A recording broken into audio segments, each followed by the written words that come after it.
The first anthology series for 2022 is out. Let's see how well they fared and rank them.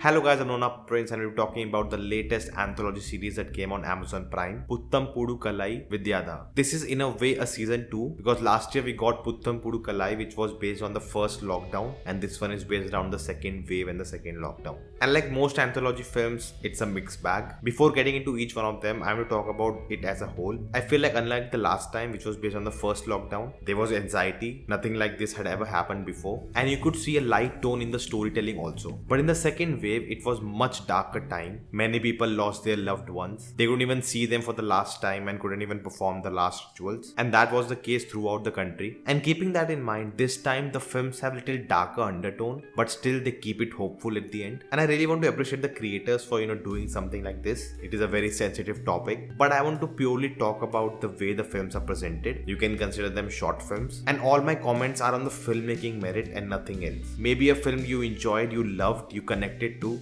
and I didn't like it, and in no way I want to offend you, so just keep that in mind. Sadly, we live in a time where you have to give this disclaimer. So let's start with the list. For me, number 5 would be Mugakavasa Mutham, which means kiss over the mask, and it was literally the film. Honestly, the film was cringe for me. The acting was too over the top. I felt they were forcing it to make it cute, which didn't work out. And I totally understand, they want to show this hope, want to show love in this desperate time, but it was just too much on the nose. There was no nuance to it about the situation, and there was no depth to the story and the world they were showing. Honestly, I barely made it through the film. Now number 4 would be The Mask. I really like the intention behind it. They were trying to create the parallels between what a person would feel in a lockdown and comparing it with a person from an LGBTQ community who are oppressed and repressed in the society, but it just doesn't land. Tonally, it was totally off. It was supposed to be like a quirky comedy that becomes such serious, then giving a social message also, then about this couple also, it was all over the place. And why the hell there was this fourth wall breaking going on?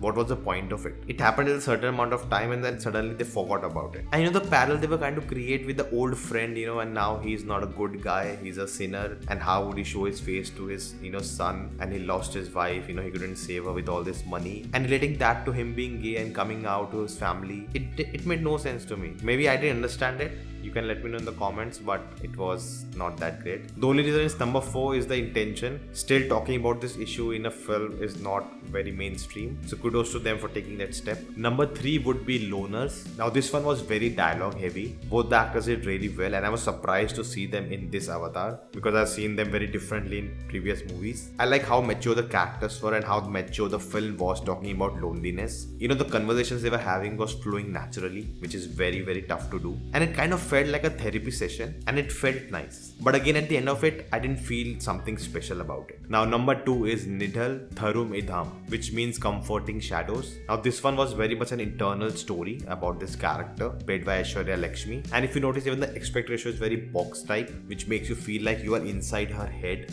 confined, and you feel like trapped in certain way, which also represents what the character is going through. It talks about loss and tragedy and how you cope up with it. There is a certain kind of guilt she has, and she has this inner demons, and we also see her dance with them, which was very interesting. And she is running away from it. She is not confronting her emotions, and we see how distant she has become from people around her. She doesn't let anyone close to her because of a trauma she had, and that's very much true for everyone in this generation. We all live together, but we are very distant from each other. Like we have trapped ourselves inside a shell and we don't want to come out of it. Now the acting was top notch. There's this one scene with Aishwarya Lakshmi where she's just talking to herself and looks so good. But Nimal Pillai as Eric, he was so good. He felt so real with just such a small scene, and in that scene he just overpowered Aishwarya Lakshmi, and at that moment the acting felt a little off for me, and that's the only reason it's number 2. And at the end the movie is talking about live now.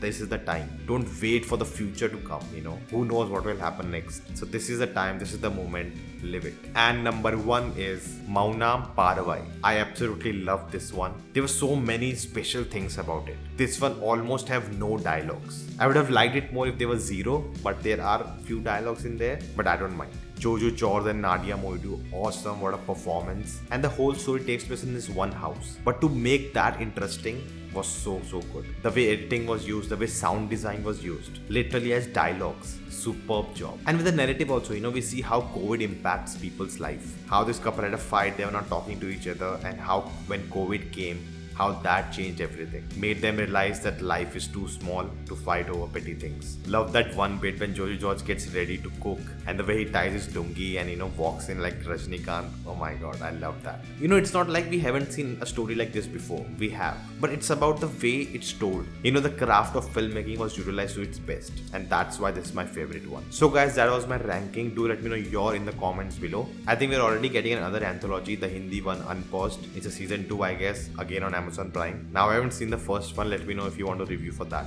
Through channel membership, you can support this channel and help me continue this journey ahead. And in turn, you get various perks. To know more, click on the join button. For more information, check out the community page. So guys, that's the video. Thank you for watching. If you like this, hit the thumbs up button. Share this video in the comments your thoughts. If you haven't subscribed yet, check out the videos. If you like them too, do and subscribing. And I'll see you next time.